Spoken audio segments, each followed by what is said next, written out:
Good evening, everyone. I'm Meg Wheeler, candidate for the Massachusetts State Senate in the Plymouth and Norfolk District, and I'm here tonight to give you an update on the COVID-19 situation.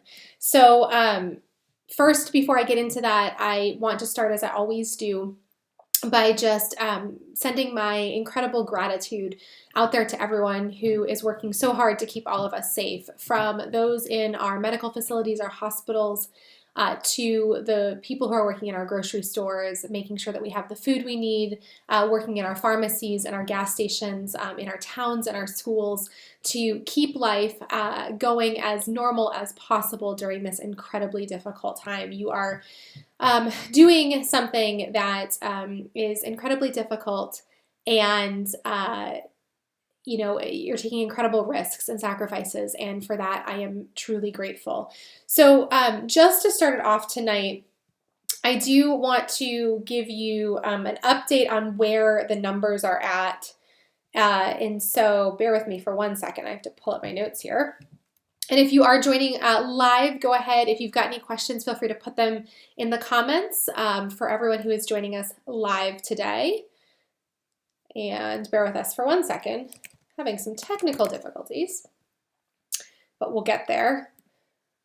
We certainly had some big things happen today in terms of the COVID-19 pandemic. We'll talk about that. I think the biggest one is probably schools. I'm sure if you are certainly a parent, you are aware of what I'm talking about. Excuse me. So we will we'll touch on that. But in terms of the numbers, so overall, in the state of Massachusetts, we've now tested over 175,000 people, resulting in just over 41,000 positive cases. Very sadly, the death toll here in Massachusetts is currently at 1,961. That's obviously risen considerably over the last few weeks. I can still remember being here on our very first update and having that number be very, very small. And so it is incredibly sad to see that number continue to go up, but I will say there are signs that the steps that we've taken here in Massachusetts are having a positive impact, that they are slowing down the spread of this virus and flattening the curve. So, there is hope. Experts do now say that Massachusetts expects to see around 3,200 people pass away from COVID-19. This number, while incredibly high, is significantly lower than what was originally expected. Thankfully, we're hearing now that it is not expected that COVID-19 cases will overwhelm our hospitals. So that was obviously one of the big concerns originally, was that would be the case. Bear with me 1 second. I want to make sure you guys can all hear me. Some tech issues today. So it's a rainy day here, and I think sometimes that always just throws everything off. So, okay, so hopefully you guys can still hear me. Let me know if you can't. So anyway, that's the update from a numbers perspective. So the big update here in this state, of course, is that Governor Baker today announced that schools will be closed through the end of the school year. And apologies, okay. Literally just got a call from a telemarketer while I was doing this. So, anyone on Instagram watching live, apologies for that. So Governor Baker today announced that schools will be closed for the end of the school year. I want to be clear, that's the end of the current school year, not December of 2020. I've been seeing some people report that incorrectly. It is through the end of this school year. So June, whatever date your district was scheduled to be in session for. And then he also announced that non-essential daycares will be closed through June 29th. So obviously this is some difficult news to hear for all of us parents. I went live on this a little bit earlier with some of my thoughts, so I won't go too deep into them now, but I do 100% support this move. I think this was absolutely the right move. This was incredibly important in order for us to truly stop the spread of this virus, but nonetheless, for all of us parents, this is obviously a very heartbreaking thing, and certainly for all of the students as well, it's a heartbreaking thing. It makes it difficult for us parents. It's very sad for students who miss their friends, who for many, we're set to graduate this year and now are missing graduation, are missing prom, are missing all the things that they look forward to. So my heart goes out to all of you. I am the mom of an almost 3-year-old. So for me, I'm not dealing so much with the heartbreak for my son, but more so with just the concerns about, keeping him up to speed and making sure that he's getting the interaction and the education that he needs. And of course, the impact on my husband and I trying to care for him during the day as well as do our job. So to all those parents out there and to all those students out there, my heart goes out to you, and I'm giving you a big virtual hug today. The governor did also say that even though schools will not go physically back in session for the rest of this school year, that they will continue with remote learning, that this is still an incredibly important piece of the solution, or the situation, I should say.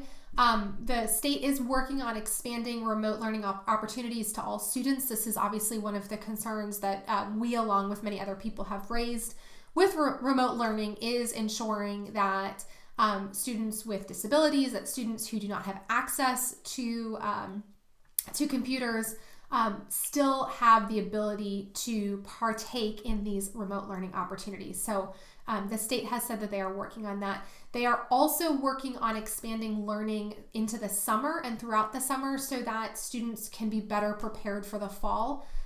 So more to come on that. We don't know anything about what that looks like at this point, but I suspect that will probably be of some benefit to parents who are worried about their students falling behind.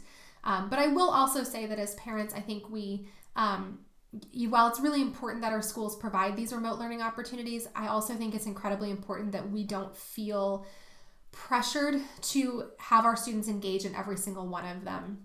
We are doing our best right now as parents to keep our families safe and healthy, to keep everyone mentally secure and stable. And I think all of these opportunities are great opportunities, but I also do not think that we should strive for perfection here. So just a little message to all my parents out there. Another comment on the state level. So obviously non-essential businesses are closed through May 4th. The governor was asked if he is going to extend that order.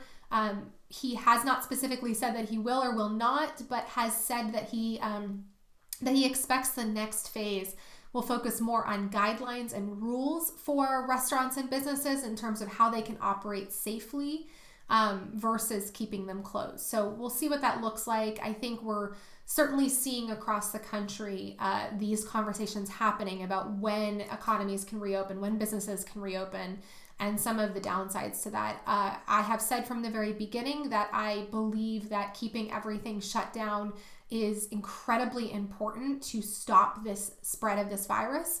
I understand the significant negative impact that has on businesses. I am a small business owner myself. It has impacted my business. But I also do not believe that it is responsible nor in the best interest of everyone in our state to reopen the economy before we are ready to do so, before this virus has truly been stopped. So, I am cautiously optimistic that the governor and the state are having conversations about what reopening looks like, but I also continue to encourage them not to rush this, because it is imperative that we ensure this virus is no longer a threat to our communities before we reopen our economy. One last note on the state level in terms of PPE, personal protective equipment. This has obviously been a big conversation over the last few weeks. New York has notified Massachusetts that they will be sending us 400 ventilators. They are they kind of hit their surge before we hit ours, and they're coming out of it. They're not by no means out of it yet, but coming out of it. And so I think this is both good news for us in that we are getting the ventilators, and also for New York that they are in a position where they're able to spare them. So that's on the state level. On the federal level, there were some big things happening today as well. Most notably that the Senate has approved a $480 billion relief package This follows in the wake of the $2 trillion CARES Act, which brought us additional funding for the SBA loans. It brought us the PPP, the Paycheck Protection Program, plus a whole host of other things. The House is likely to pass this $480 billion relief package on Thursday. I will say the Senate passed this today by voice vote, so that most senators did not need to return. I think it's incredibly important that governments at all levels are adapting to what's going on right now. And, I will note that Massachusetts, my understanding is Massachusetts has not established remote voting yet. And I would highly encourage our legislature to take that up. I think it's incredibly important that we ensure that our government can still run, but in a safe way for our elected officials. So hopefully more on that. But back to the relief package bill. So the House will likely pass this on Thursday. Part of this bill is $310 billion for the Paycheck Protection Program. In fact, that's the largest part of this bill.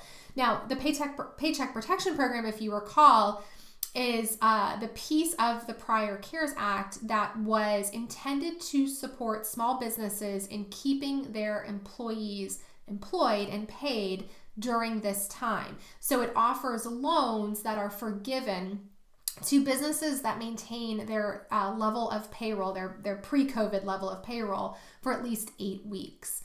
Unfortunately, what we saw with the rollout of the PPP, it was allocated $349 billion. Within just a couple of weeks, all of that money essentially had been loaned out. But we also saw some additional challenges with it, namely that a lot of small businesses found that their applications were not being reviewed in the order necessarily that they had been received, and that bigger businesses were the ones getting the loans. And so this was obviously a concern because we saw companies like Ruth's Chris, like Shake Shack getting the money when you'd have businesses in your communities not getting the money that they needed. I do want to note that Shake Shack has said they are returning those funds. So authorizing $310 billion additional dollars for the Paycheck Protection Program is certainly a good step. $60 billion of that will go specifically to smaller lenders. So the idea here really was to support the community banks, the community lenders, who in many cases are the ones who are supporting small business owners or are also potentially supporting folks who may be underrepresented and who may tend to be cut out of getting more of access to capital. So women and minority-led ventures. So the idea behind that $60 billion is that will really go to those smaller lenders who will help get the money to the businesses that truly need it.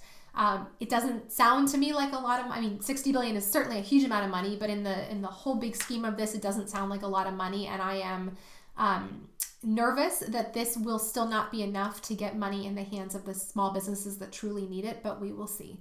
So I will say, to add on to the payroll protection program, just to give you a sense of where we're at on that. So far, almost entirely the whole $349 billion has been loaned out. And the SBA has come out and said that they have now done just under 1.7 million loans. So if you do some math, that puts it somewhere around the $200,000 per business mark, which sounds pretty high to me when I think about the payroll cost of small businesses for 2 months. I'm thinking about the places that have 2, 3, 4, 5 employees, and it doesn't sound to me like they were necessarily the ones that got these loans. So we will see with these additional funds. Hopefully, the businesses that truly need it get those funds.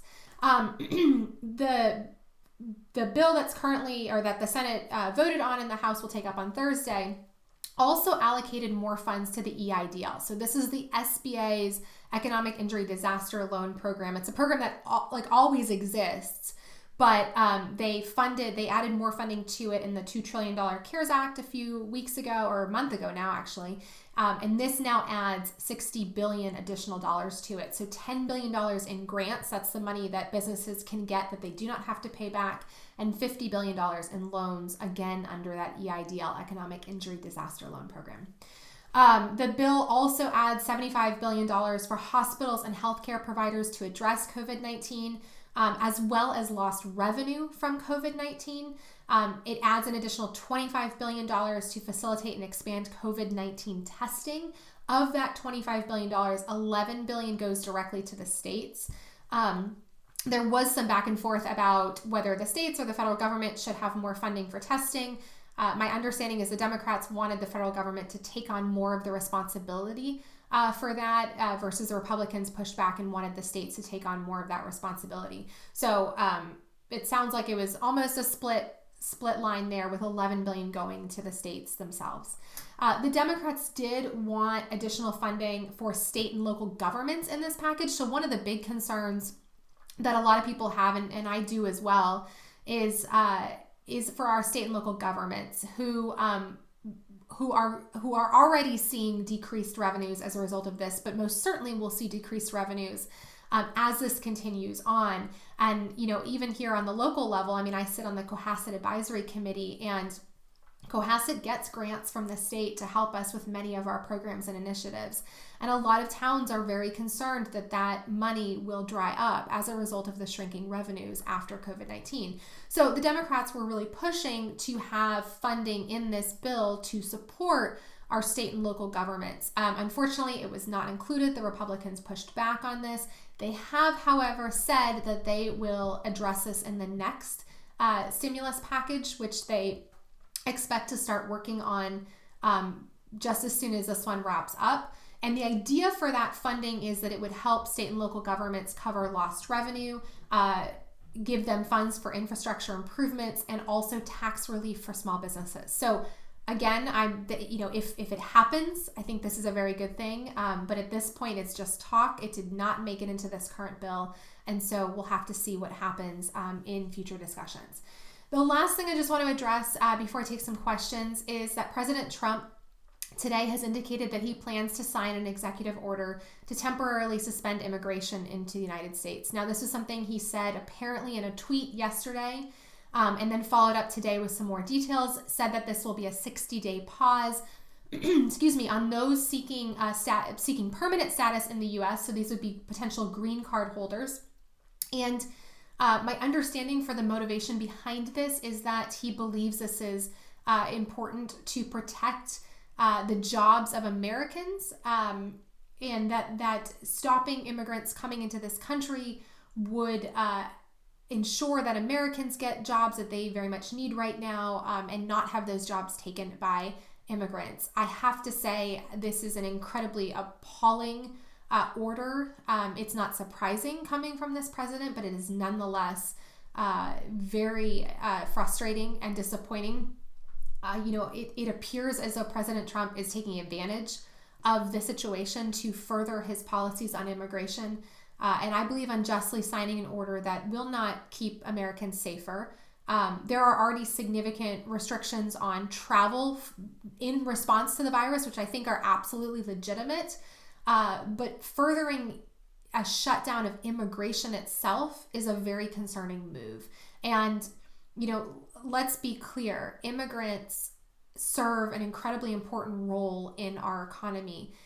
They work in a lot of jobs that Americans don't want to work in, but they also bring here to this country innovation and technology and, wisdom that we have benefited from. And so I think this kind of an order is just very troubling. And I will state again, I believe this president is using this situation to further a policy that has nothing to do with COVID-19. So I'm incredibly disappointed to see this news. We'll obviously continue to watch this. But I just want to send, a message out there to all of the immigrants in our community that we are thinking of you. We believe that you are important, that you belong here, and we'll continue to fight for you. All right, I'm going to wrap this up and take just a couple of questions before we run out of our time here. So as always, you can find updates and resources on COVID-19 by going to megwheeler.com/COVID. And since we did talk today a little bit about the schools and the announcement by Governor Baker today, I do want to let everyone know we are going to be doing a virtual happy hour for parents next Tuesday night. So I'm blanking on the date of that, April 28th at 8 p.m. We'll be doing a virtual happy hour. We'll be talking about parenting during COVID-19. We'll be talking about all of our fears and our anxieties and our guilt and some tips and tricks for how to get through it.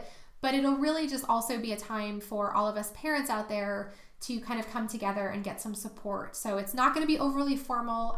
Bring your favorite cocktail or mocktail, and it will really be a time for just all of us to be together and support each other. So to learn more about that and to RSVP, head to megwheeler.com/events. We'll drop the link in the comments for those on Facebook as well. So, excuse me. I just want to, I'll take a couple of questions. So we've got some good questions here.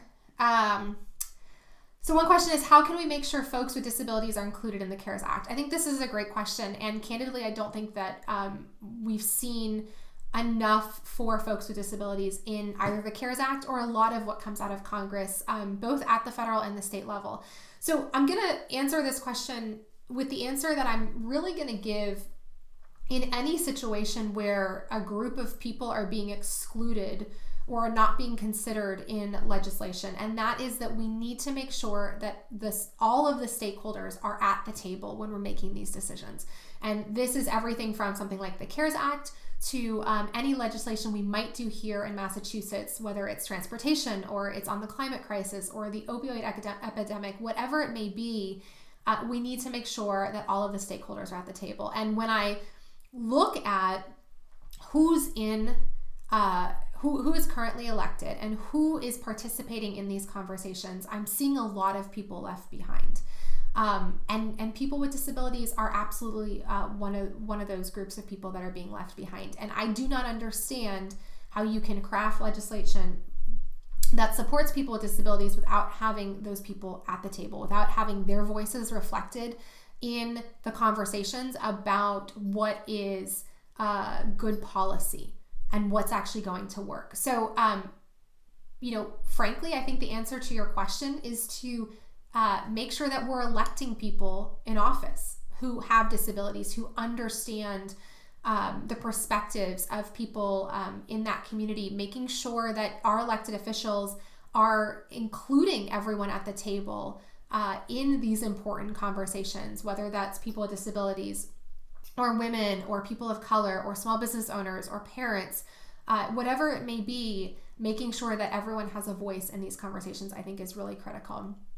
How has the response been organizing your campaign digitally? Great question. So we went virtual pretty early. We were one of the first campaigns to cancel all of our events and go 100% online. That was in very early March. It was in some ways an incredibly difficult decision because we were excited for the events we had coming up and the events we were going to participate in. But in other ways, it was incredibly easy because it was very clear it was the right thing to do at the time, and still is the right thing to do. I've said this several times and I'll continue to say it. I think that, look, when you're running for office, you are truly interviewing for an incredibly important job.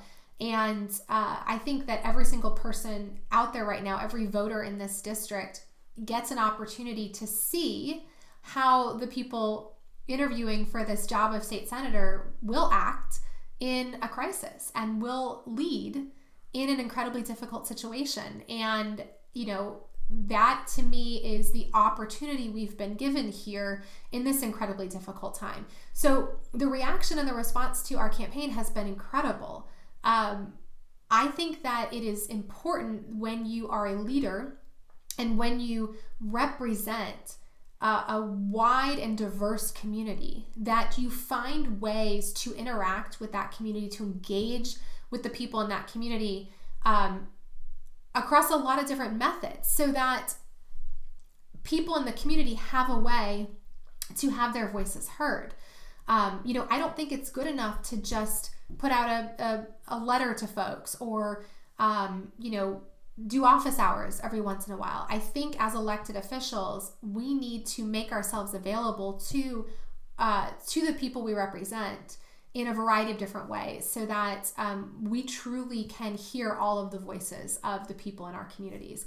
And so in this sort of forced digital campaign, the upside of it has been that we are able to come into your homes and come into your lives and your conversations and engage with more of you and really hear what you're struggling with and what you want to see in the Massachusetts State House, what you want to see on the federal level, and how I and my entire team can support you. And that truly has been a gift for us. It's in many ways allows us to connect with more people that we wouldn't necessarily be able to connect with by door knocking or holding in-person events. So it's been an incredible response. We're so grateful for all of our volunteers and our entire campaign staff. I've got a really, really incredible, strong campaign team who have been working their butts off to get all of these resources out to everyone, to keep everything as up to date as possible, to find new ways for us to reach out and support everyone. And then all of our volunteers who have been calling and texting and sending postcards to people to make sure that everyone's doing okay, to make sure that everyone has the resources they need through this incredibly difficult time. I'm just so proud of our team. And I know I know that right now it is so important that we have true leadership and that we have true community. And to me, that's what our campaign is always striving to embody. So I guess that would be my answer to that. But anyway, I'm going to wrap it up there. Thank you everyone who's joining us live, and for all of you on the replay. I hope everyone is staying safe and healthy.